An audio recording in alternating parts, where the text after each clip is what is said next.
Hello ಎಲ್ರಿಗೂ ನಮಸ್ಕಾರ. Welcome back to Bhagya creation. ಯಾರ್ಯಾರಾಗಿ ನಮ್ಮ ಚಾನಲ್ ನೋಡ್ತಾ ಇದ್ದೀರಾ ದಯವಿಟ್ಟು ಸಬ್ಸ್ಕ್ರೈಬ್ ಮಾಡ್ಕೊಳ್ಳಿ. ನನ್ನ ವಿಡಿಯೋ ಇಷ್ಟ ಆದರೆ ಒಂದು ಲೈಕ್ ಕೊಡಿ. ನಾನಿವತ್ತು ಸೋಯಾ ಚಾನ್ಸ್ ಪಾಲಕ್ ಗ್ರೇವಿ ಮಾಡ್ತಾಯಿದ್ದೀನಿ. ಅದಕ್ಕೆ ನಾನು ಬೇಕಾಗಿರೋ ಇಂಗ್ರೀಡಿಯೆಂಟ್ಸ್ಗಳ್ನ ಅಂದರೆ ಮಸಾಲೆ ಪದಾರ್ಥಗಳ್ನ ತೊಗೊಂಡಿದ್ದೀನಿ ಉರಿಯೋದಕ್ಕೋಸ್ಕರ. ಇದಕ್ಕೆ ನಾನು ಸಪ್ರೇಟಾಗಿ ಹುರಿದು ಹಾಕ್ತಾಯಿದ್ದೀನಿ. ಚಕ್ಕೆ, ಲವಂಗ, ಮೆಣಸು, ಮರಾಠಿ ಮೊಗ್ಗು, ಸ್ವಲ್ಪ ಸೋಂಪು ಮತ್ತು ಕೊತ್ತಂಬರಿ ಸೊಪ್ಪು, ಶುಂಠಿ, ಬೆಳ್ಳುಳ್ಳಿ, ಈರುಳ್ಳಿ, ಟೊಮೊಟೊ, ತೆಂಗಿನಕಾಯಿ, ಒಣಮೆಣ್ಸಿನ್ಕಾಯಿ ಮತ್ತು ಧನಿಯಾ ಕಾಳು ಮತ್ತು ನಾನು ಸೊಪ್ಪನ್ನು ವಾಶ್ ಮಾಡಿ ಇಟ್ಟಿದ್ದೀನಿ, ಪಾಲಕ್ ಸೊಪ್ಪನ್ನ.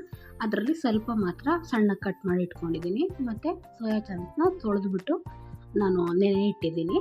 ಮತ್ತು ಆಲೂಗೆಡ್ಡೆ ಮತ್ತು ಬಟಾಣಿ ಎರಡು ತೊಗೊಂಡಿದ್ದೀನಿ. ನೀವು ಬೇಕು ಅಂದರೆ ಹಾಕ್ಕೊಳ್ಳಿ, ಇಲ್ಲಾಂದರೆ ಸ್ಕಿಪ್ ಮಾಡ್ಕೋಬೋದು. ಅಂದರೆ ಸ್ವಲ್ಪ ಗಟ್ಟಿಯಾಗಿ ಚೆನ್ನಾಗಿರುತ್ತೆ, ಅದ್ರ ಜೊತೆಲಿ ಗೊತ್ತೇ ಆಗಲ್ಲ, ಚೆನ್ನಾಗಿರುತ್ತೆ. ಅದಕ್ಕೋಸ್ಕರ ನಾನಿವಾಗ ಗ್ಯಾಸ್ ಹಚ್ಚಿ ಒಂದು ಬಾಣಲೆ ಇಟ್ಕೊಂಡು ನಾನು ಸ್ವಲ್ಪ ಎಣ್ಣೆ ಹಾಕ್ಕೋತಾ ಇದ್ದೀನಿ.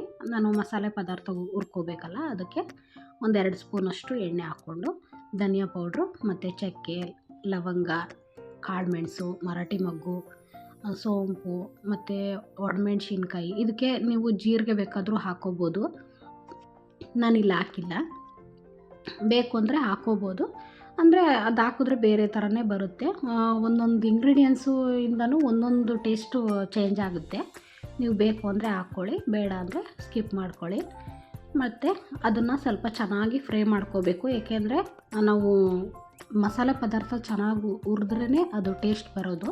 ಅದಕ್ಕೋಸ್ಕರ ಅದು ಚೆನ್ನಾಗಿ ಫ್ರೈ ಆದಮೇಲೆ ಮಾಮೂಲಿ ಈರುಳ್ಳಿ, ಬೆಳ್ಳುಳ್ಳಿ, ಟೊಮೊಟೊ, ಶುಂಠಿ ಮತ್ತು ತೆಂಗಿನಕಾಯಿ ನಾನು ಸಣ್ಣಗೆ ಪೀಸಸ್ ಮಾಡ್ಕೊಂಡಿದ್ದೀನಿ. ನೀವು ಕಾಯಿ ತುರಿದ್ಬಿಟ್ಟು ಬೇಕಾದರೂ ಹಾಕ್ಕೋಬೋದು. ನಾನಿಲ್ಲಿ ಎಲ್ಲದನ್ನೂ ಹುರಿತಾಯಿದ್ದೀನಿ, ಅಂದರೆ ಜೊತೆಲೇ ನಾನು ಮಿಕ್ಸಿ ಮಾಡ್ಕೊಳ್ಳೋಣ ಅಂತ. ನೀವು ಈ ರೀತಿ ಬೇಡ ಅಂತಂದರೆ ನೀವು ಮಸಾಲೆ ಪದಾರ್ಥನೇ ಸಪ್ರೇಟು ಹುರಿದು ಪುಡಿ ಮಾಡ್ಕೋಬೋದು. ನಿಮಗೆ ಅಂದರೆ ಖಾರ ಜಾಸ್ತಿ ಆಗುತ್ತೆ ಅನ್ನೋರು ಸ್ವಲ್ಪ ಸಪ್ರೇಟಾಗಿ ಹಾಕ್ಕೋಬೋದು. ನಾನಿಲ್ಲಿ ಬ್ಯಾಡಗೆ ಮೆಣಸಿನ್ಕಾಯಿ ಯೂಸ್ ಮಾಡಿದ್ದೀನಿ, ಖಾರದ ಮೆಣಸಿನ್ಕಾಯಿ ನಾನು ಹಾಕಿಲ್ಲ, ಯಾಕೆಂದರೆ ಅದು ಸ್ವಲ್ಪ ಖಾರ ಇದೆ. ಮತ್ತು ಅದಕ್ಕೆ ಶುಂಠಿ ಬೆಳ್ಳುಳ್ಳಿ ಪೇಸ್ಟು ಮತ್ತು ಶುಂಠಿ ಬೆಳ್ಳುಳ್ಳಿ ಎಲ್ಲ ಹಾಕಿದ್ದೀವಲ್ವ, ಸ್ವಲ್ಪ ಜಾಸ್ತಿ ಕ್ವಾಂಟಿಟಿಲಿ ಅದೇ ಸ್ಪೈಸಿ ಆಗಿಬಿಡುತ್ತೆ. ಅಂದರೆ ಖಾರ ಜಾಸ್ತಿ ಬೇಡ ಅಂತ ನಾನು ಸಿಂಪಲ್ಲಲ್ಲಿ ಮಾಡ್ತಾಯಿದ್ದೀನಿ. ಇದ್ರ ಜೊತೆಗೆ ನಾನು ಕೊತ್ತಂಬರಿ ಸೊಪ್ಪು ಹಾಕ್ಕೊಂಡೆ. ಇವಾಗ ಅದನ್ನು ತಣ್ಣಗಾಗಕ್ಕೆ ಬಿಟ್ಟು ಮತ್ತೆ ನಾನು ಅದೇ ಒಲೆಗೆ ಒಂದು ಕುಕ್ಕರ್ನ ಇಟ್ಟು ಬಟಾಣಿ ಮತ್ತು ಆಲೂಗೆಡ್ಡೆ ಇದನ್ನು ನೀವು ಬೇಕಾದರೆ ಸ್ವಲ್ಪ ಸ್ಟೀಮ್ ಮಾಡಿಕೊಂಡು ಇಟ್ಕೋಬೋದು. ಅಂದರೆ ಇದೇನೇ ಜಾಸ್ತಿ ಬೇಯೋ ಅವಶ್ಯಕತೆ ಇರಲ್ಲ, ಬೇಗ ಬೆಂದೋಗುತ್ತೆ. ನಾನು ಒಂದು ಸ್ವಲ್ಪ ಬೇಯಿಸ್ಕೊತಾ ಇದ್ದೀನಿ. ಸ್ವಲ್ಪ ನೀರು ಹಾಕ್ಕೋಬೇಕು, ಜಾಸ್ತಿ ನೀರು ಹಾಕ್ಕೋಬಾರ್ದು. ಅದ್ರ ಬೇಯೋವಷ್ಟು ಮಾತ್ರ ನೀರು ಹಾಕ್ಕೊಂಡು ಮತ್ತು ಅದ್ರ ಜೊತೆಗೆ ಉಪ್ಪನ್ನ ಹಾಕ್ಕೋಬೇಕು. ಏಕೆಂದರೆ ಉಪ್ಪು ಹತ್ಬೇಕಲ್ವ, ಸಪ್ರೇಟು ಮಸಾಲೆಯಲ್ಲಿ ಹತ್ತಲ್ಲ, ಅದಕ್ಕೋಸ್ಕರ. ಇವಾಗ ಉಪ್ಪು ಎಲ್ಲ ಹಾಕಿ ಒಂದು ವಿಷಲ್ ಕೂಗಿಸ್ಕೊಂಡ್ರೆ ಸಾಕು, ಅದು ಅಷ್ಟು ಬೆಂದಿರುತ್ತೆ ಅದು.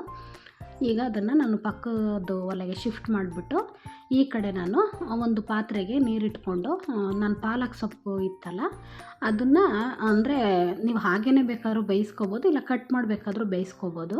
ಇದನ್ನು ನಾನು ಬೇಯಕ್ಕೆ ಹಾಕ್ಕೊಂಡಿದ್ದೀನಿ. ಈಗ ಅದು ಬೇಯೋದ್ರೊಳಗೆ ನಾವು ಆವಾಗಲೇ ಮಸಾಲೆ ಪದಾರ್ಥ ಹುರಿದಿಟ್ಟಿದ್ವಲ್ಲ ಅದು ತಣ್ಣಗಾಗಿದೆ. ಈಗ ಒಂದು ಜಾರ್ ತಗೊಂಡು ಅದನ್ನೆಲ್ಲ ಜಾರೊಳಗೆ ಹಾಕ್ಕೊಳ್ಳೋಣ. ಅಂದರೆ ಇದು ಸ್ವಲ್ಪ ತಣ್ಣಗಾದ್ಮೇಲೆ ರುಬ್ಬಬೇಕು. ಅಂದರೆ ಸ್ವಲ್ಪ ಇದನ್ನು ತುಂಬಾ ನಯಸ್ಸಾಗಿ ರುಬ್ಬಬೇಕಾಗುತ್ತೆ. ಇದ್ರ ಜೊತೆಗೆ ನಾವು ಆವಾಗಲೇ ನಾನು ಗಸಗಸೆ ಆ್ಯಡ್ ಮಾಡಿರಲಿಲ್ಲ, ಇವಾಗ ಹಾಕ್ಕೋತಾ ಇದ್ದೀನಿ. ನೀವು ಗಸಗಸೆ ಹಾಕಿದ್ರೆ ತುಂಬಾ ಟೇಸ್ಟ್ ಬರುತ್ತೆ. ನಾನು ಗಸಗಸೆ ಹುರಿದು ಇಟ್ಟಿರ್ತೀನಿ, ಎಮರ್ಜೆನ್ಸಿ ಅಂತ ಅಂದಾಗ ನಾನು ಹೀಗೆ ಹಾಕ್ಕೋತೀನಿ. ನೀವು ಜೊತೇಲಿ ಬೇಕು ಅಂದರೆ ಮಸಾಲೆ ಪದಾರ್ಥದ ಜೊತೆಲಿ ಹಾಕ್ಕೋಬೋದು. ಸ್ವಲ್ಪ ಅರಿಶಿನ ಪುಡಿ ಹಾಕ್ಕೊಂಡು ನಾನು ತುಂಬ ನುಣ್ಣಗೆ ಮಿಕ್ಸಿ ಮಾಡ್ಕೊಂಡಿದ್ದೀನಿ. ಇವಾಗ ನೋಡಿ ಅಷ್ಟರೊಳಗೆ ಇದು ಸೊಪ್ಪೆಲ್ಲ ಬೆಂದಿದೆ. ಇವಾಗ ಇದನ್ನು ಒಂದು ಜಾಲರಿಲಿ ನೀರೆಲ್ಲ ಸೋರಿಸ್ಬಿಟ್ಟು ನಾವು ಇದನ್ನು ಸೊಪ್ಪು ತಣ್ಣಗಾಗೋಕ್ಕೆ ಬಿಡೋಣ. ಏಕೆಂದರೆ ಇದು ತಣ್ಣಗಾದ್ಮೇಲೆ ಪೇಸ್ಟ್ ಮಾಡ್ಕೋಬೇಕಲ್ಲ, ಅದಕ್ಕೋಸ್ಕರ. ಇದು ತಣ್ಣಗಾಗೋದ್ರೊಳಗಡೆ ನಾವು ಮತ್ತೆ ಗ್ಯಾಸ್ ಹಚ್ಚಿಬಿಟ್ಟು ಒಂದು ಬಾಣಲಿ ಇಟ್ಕೊಳ್ಳೋಣ. ಇವಾಗ ಗ್ರೇವಿ ರೆಡಿನೇ ಆಗೋಗ್ಬಿಡುತ್ತೆ, ಬೇಗ ಫಾಸ್ಟಾಗಿ ಆಗುತ್ತೆ. ಆ ಕಡೆ ಒಂದು ಈ ಕಡೆ ಒಂದು ಮಾಡಿಬಿಟ್ರೆ. ಈಗ ನಾನು ಇದಕ್ಕೆ ಬೆಣ್ಣೆ ಹಾಕ್ಕೊಂಡು, ಬೆಣ್ಣೆ ಕಾದ ನಂತರ ಸ್ವಲ್ಪ ಈರುಳ್ಳಿ ಹಾಕ್ಕೊಂಡು ಫ್ರೈ ಮಾಡ್ಕೋತೀನಿ. ನಾನು ಆಲೂಗೆಡ್ಡೆ ಬಟಾಣಿನೂ ಸಹ ಬೇಯಿಸಿ ರೆಡಿ ಮಾಡಿ ಇಟ್ಕೊಂಡಿದ್ದೀನಿ. ಇವಾಗ ಫಟಾಫಟ್ ಅಂತ ಆಗೋಗ್ಬಿಡುತ್ತೆ. ಇವಾಗ ಟೊಮೊಟೊನು ಅಂದರೆ ಚಿಕ್ಕ ಚಿಕ್ಕದಾಗಿ ಕಟ್ ಮಾಡಿ ಹಾಕ್ಕೊಂಡಿದ್ದೀನಿ. ಸ್ವಲ್ಪ ಶುಂಠಿ ಬೆಳ್ಳುಳ್ಳಿ ಪೇಸ್ಟ್ ಹಾಕ್ಕೋತಾ ಇದ್ದೀನಿ. ಅಂದರೆ ಫ್ಲೇವರು ನಾವು ಆಲ್ಮೋಸ್ಟ್ ರುಬ್ಬಕ್ಕೆ ಹಾಕಿರ್ತೀವಿ. ಬಟ್ ಇದು ಬಂದು ಸೋಯಾ ಚಂಕ್ಸ್ ಎಲ್ಲ ಫ್ರೈ ಮಾಡಬೇಕಲ್ವ, ಅದಕ್ಕೆ ಸ್ವಲ್ಪ ಖಾರ ಇರಬೇಕಲ್ವ, ಅದಕ್ಕೋಸ್ಕರ ನಾನು ಸ್ವಲ್ಪ ಹಾಕ್ಕೋತಾ ಇದ್ದೀನಿ.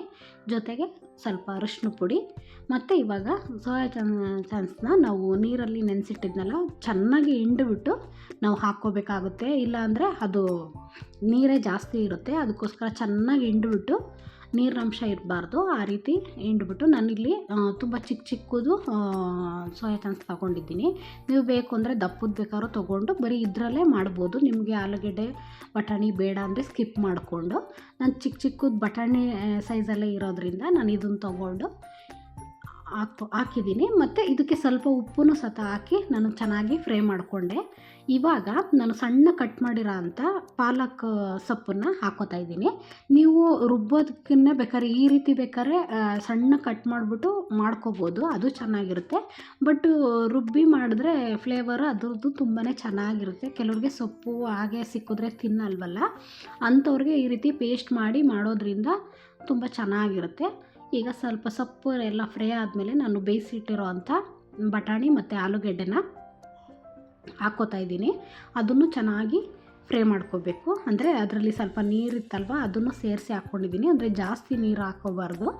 ಇವಾಗ ಸ್ವಲ್ಪ ಫ್ರೈ ಆದಮೇಲೆ ನಾವು ರುಬ್ಬಿರೋ ಅಂಥ ಮಸಾಲೆನ ಅದಕ್ಕೆ ಹಾಕ್ಕೋಬೇಕು. ಅಂದರೆ ಒಂದೇ ಸಲ ನಾವು ನೀರು ಹಾಕ್ಕೊಂಡು ಫ್ರೈ ಮಾಡಬಾರ್ದು. ಫಸ್ಟಿಗೆ ಮಸಾಲೆ ಹಾಕಿರ್ತೀವಲ್ಲ ಅಷ್ಟರಲ್ಲೇ ನಾವು ಸ್ವಲ್ಪ ಫ್ರೈ ಮಾಡಿಬಿಟ್ಟು ಆಮೇಲೆ ಜಾರಲ್ಲಿರೋ ಅಂಥ ಮಸಾಲೆಗೆ ಸ್ವಲ್ಪ ನೀರು ಹಾಕಿ ಅದ್ರ ಜೊತೆಗೆ ಆಮೇಲೆ ಹಾಕ್ಕೋಬೇಕು ನಾವು. ಆವಾಗ ಸ್ವಲ್ಪ ಹೊಂದ್ಕೊಳ್ಳುತ್ತೆ. ತರಕಾರಿ ಎಲ್ಲ ಹಾಕಿರ್ತೀವಲ್ಲ, ಅಂದರೆ ತರಕಾರಿ ಅಂದರೆ ನೀವು ಇದಕ್ಕೆ ತರಕಾರಿನೂ ಬೇಕಾದ್ರೂ ಹಾಕ್ಕೋಬೋದು, ಇಲ್ಲ ಸ್ಕಿಪ್ ಮಾಡ್ಕೋಬೋದು. ಬಟ್ ಈ ರೀತಿ ಮಾಡಿದ್ರೆ ತುಂಬಾ ಚೆನ್ನಾಗಿರುತ್ತೆ. ಇವಾಗ ಅದನ್ನು ಚೆನ್ನಾಗಿ ಕುದಿಬೇಕದು.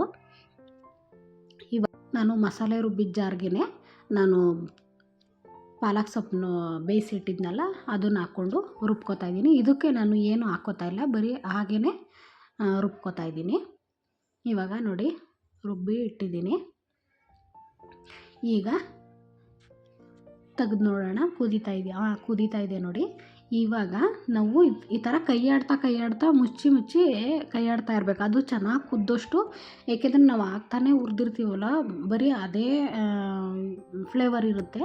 ಅದಕ್ಕೆ ಹೊಂದ್ಕೋಬೇಕಲ್ಲ, ಸ್ವಲ್ಪ ಚೆನ್ನಾಗಿ ಕುದ್ರೆ ಆ ಫ್ಲೇವರು ಇನ್ನೂ ಚೆನ್ನಾಗಿ ಬರುತ್ತೆ.